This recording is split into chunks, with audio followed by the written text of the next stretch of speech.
સુરતમાં કોંગ્રેસ દ્વારા પત્રકાર પરિષદનું આયોજન કરવામાં આવ્યું હતું અને આકરા પ્રહારો પણ કરવામાં આવ્યા હતા।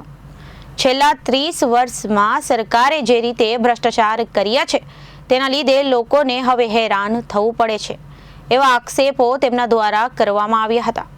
સરકારી તંત્ર જ્યારે સીલ માર્યું ત્યારે લોકોને ખબર પડી કે આ તમામ વસ્તુઓ ગેરકાયદેસર હતી તેમ આક્ષેપો પણ કરવામાં આવ્યા। સરકાર જે રીતે હાલમાં કામગીરી કરી રહી છે તે લઈ સરકાર પર જ સવાલો ઉઠી રહ્યા છે।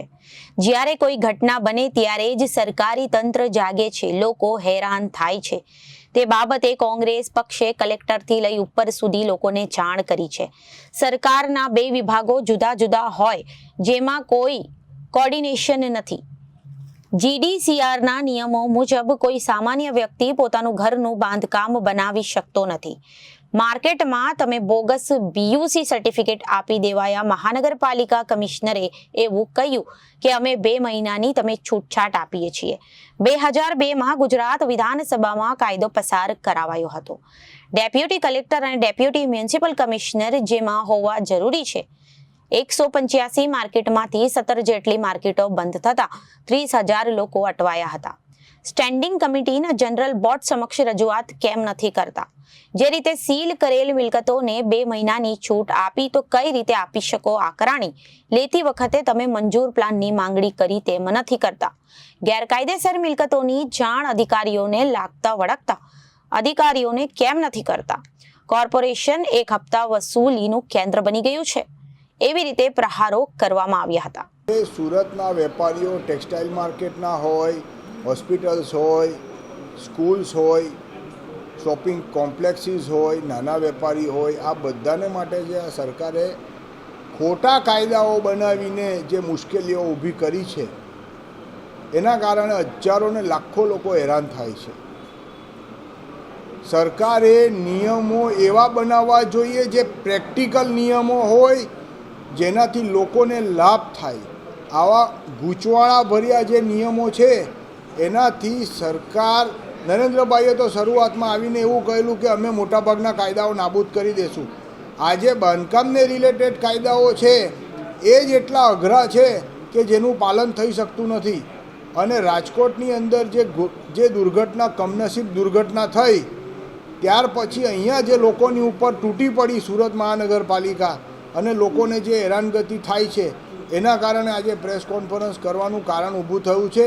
અને સામાન્ય પ્રજા, સામાન્ય વેપારી સાથે કોંગ્રેસ લીગલ સેલ ઊભું છે। જે કંઈ પણ જરૂરિયાત હશે તમામને લીગલ એડ અમે નિઃશુલ્ક રીતે પ્રોવાઈડ કરીશું। હાઈકોર્ટમાં પિટિશન કરવાની આવશે તો એ કરીશું। અમારો સંપર્ક કરવામાં આવે, हमें बद्दा ने मदद करी। निश्चित रूप से तय बात है कि जिस तरीके से जानकारी आप दे रहे हैं कि 17 मार्केट हमारे बंद हुए, उस 17 मार्केट के अंदर 5,000 दुकान बंद हुई। 5,000 दुकान के साथ जो स्टाफ लगा हुआ है उसमें 10,000 लोगों का और करीब 30,000 लोगों का रोजगार प्रभावित हुआ। इसमें कोई दो राय नहीं है। परंतु इस 30,000 के साथ साथ पूरे हिंदुस्तान में एक मैसेज चला गया कि कपड़ा बाजार वहाँ बंद है, तो बाहर का व्यापारी आना तथा जो गिराकी का असर था वो भी हमारा आधा हो गया। पेमेंट पोजीशनों का चुनाव की वजह से रुका हुआ था, उसके बाद मार्केट बंद है, मार्केट बंद की रूमर से भी नुकसान हुआ। अब इसमें जिस तरीके की रिलीफ हम चाहते थे कि भाई आज पिछले 15-17 साल से कभी भी फायर का काम पड़ा, हम रेगुलर फायर से जब भी मार्केट में जाते हैं उनको नोटिस का जवाब देते हैं कि भाई आप साथ रह करके हम लोगों का जो जिस तरीके से मार्केट है, जैसे बेगमवाड़ी है वहाँ पानी के टैंक नहीं बन सकते सपोज, तो कहीं ना कहीं उसमें वहाँ स्थल पे रह के जो फॉर्मेलिटीज़ ज़्यादा से ज़्यादा आग को बुझाने में या फायर लगने से बचाव के लिए लागू हो, आप हमको मिल के कराओ। तो फायर डिपार्टमेंट का, एसएमसी का ये रोल 12 ही में नहीं रहना चाहिए था कि हमारे साथ समन्वय बना करके उन मार्केट के अधिकारियों, पदाधिकारियों तथा हमारे जितने भी कपड़ा संगठनों के अधिकारियों को साथ रख के उन मार्केट की प्रॉब्लम को सॉल्व करते।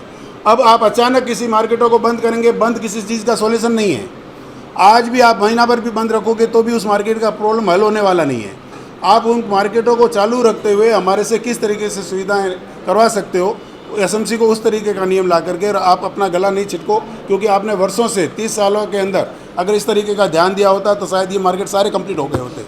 परंतु कंप्लीट नहीं होने के पीछे रीज़न तो यही है कि एसएमसी और मार्केट के जो बिल्डर जिन्होंने पहले मार्केट बनाए उन दोनों का